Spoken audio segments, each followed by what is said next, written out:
ये बहुत ही serious matter सरकार के संज्ञान में आया है और विभाग ने भी उस पर तुरंत कार्रवाई की है और निश्चित रूप से एक ज़ीरो टॉलरेंस की नीति के साथ सरकार विभाग कार्य करेगा और जो भी दोषी होगा जिसने इस तरह का दुष्कर्म किया है, सरकार कार्रवाई करेगी। कानून निश्चित रूप से इसमें हर तरह से इंसाफ बच्चों को मिले, ये हमारा पूरा प्रयास रहेगा। विधानसभा में मैटर आया था, मनोवैज्ञानिक या काउंसलर ये भी सरकार के और विभाग के ये मामला भी विचाराधीन है और जैसे भविष्य में हमारी अन्य पोस्टें, क्योंकि समय के साथ मैं समझता हूँ इस तरह की बातें बढ़ती जा रही है, जो बहुत ही एक सीरियस मैटर है और निश्चित रूप में मामला भी हम भविष्य में कैबिनेट में ले जाएंगे ताकि हमारे, मैं समझता हूँ, स्कूल के स्तर पे भी इस तरह की सेवाएं उपलब्ध हो, जिसके माध्यम से मैं समझता हूँ उनकी काउंसलिंग हो और सही तरीके से इसका भविष्य में निदान हो सके। स्कूलों को डायरेक्शन दी जाएगी इस घटना के बाद कि आप भी नजर रखें कि ऐसा तो नहीं हो रहा है। और स्कूलों को ऑलरेडी डायरेक्शन दी गई है इन सभी बातों को लेकर और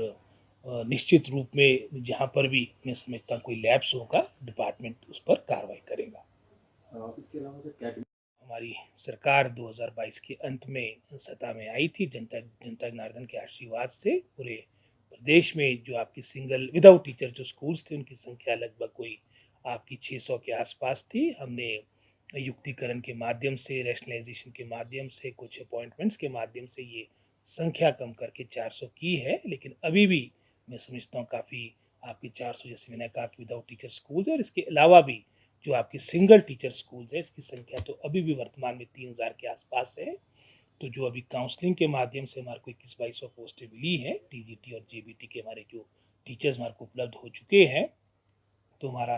प्रथम मैं समझता हूँ यही प्रयास रहेगा कि हम इन विदाउट टीचर और single teacher schools with higher enrolment, जहाँ पर ज़्यादा बच्चों की संख्या होगी, वहाँ पर हमारा प्रयास होगा कि प्राथमिकता के आधार पे सिंगल टीचर स्कूल्स में भी वहाँ पर टीचर्स उपलब्ध हो और विदाउट टीचर स्कूल्स में भी निश्चित रूप में हम टीचर उपलब्ध करवाएंगे और इस सोच के साथ हमारी जो बैच वाइज रिक्रूटमेंट की अपॉइंटमेंट्स हुई है ये करवाई जाएगी।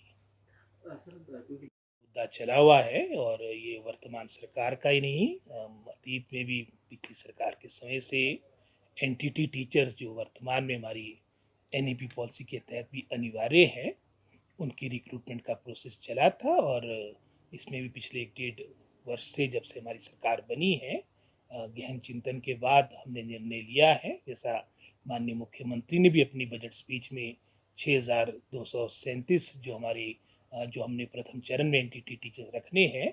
इन सभी बातों को लेकर मैं समझता हूँ हमारी कैबिनेट ने जो हाल में भी मीटिंग संपन्न हुई उसमें अपनी अप्रूवल, अपनी स्वीकृति दे दी है और हमारा शीघ्र प्रयास रहेगा कि ये इन पदों को भरा जाए। सिंगल टीचर स्कूल और विदाउट टीचर स्कूल लंबे समय से ये मुद्दा जहाँ तक भारतीय जनता पार्टी की स्टेटमेंट सानी है, ये तो हम आशा रखते नहीं कि हमारा गुणगान करेंगे, उन्होंने तो कटाक्षी करना है, लेकिन अगर परिवारवाद की बात आती है तो वो भारतीय जनता पार्टी के हिमाचल में भी आपको अनेकों उदाहरण देखने को मिलेंगे। मेरी तो यही भारतीय जनता पार्टी से सलाह रहेगी कि पहले अपने गिरेबान में देखे और जहाँ तक कमलेश ठाकुर जी को टिकट दिया गया है देहरा विधानसभा क्षेत्र से, हालांकि जैसा माननीय मुख्यमंत्री ने अपनी स्टेटमेंट में कहा वो इस बात को लेकर काफ़ी मुकरे हुए थे और हाईकमांड का आदेश हुआ, क्योंकि काफ़ी वर्षों से लगभग कोई 2 दशकों से वहाँ पर भारतीय जनता पार्टी के या निर्दलीय चुनाव जीते आए हैं, पार्टी में एकता हो और सर्वे के आधार पर चिंतन के बाद कांग्रेस पार्टी ने अपना कैंडिडेट वहाँ से कमलेश ठाकुर जी को डिक्लेयर किया है। एनटीटी का भी लगभग हमारा ये आउट से हमारे उसी बेस पे रखेंगे। मतलब ये जो आंगनबाड़ी इनको वेटेज दी जाएगी, एनसीटी की गाइडलाइंस है उसमें, चलो इसका भी है ब्रिज कोर्स वाला जो आप ये आंगनबाड़ी वाला बोल रहे हैं, लेकिन पहले हम 2 साल के बाद 1 साल वाले प्लस आंगनबाड़ी जैसे आप कह रहे हैं ये, उसमें ब्रिज कोर्स पहले 2 साल वाले फिर आते रहेंगे नीचे को ना,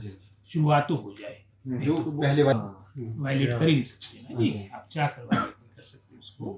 तो उसको फॉलो करेंगे। उसके बाद एक गैर मान्यता प्राप्त वोकेशनल टीचर्स की तरह सेम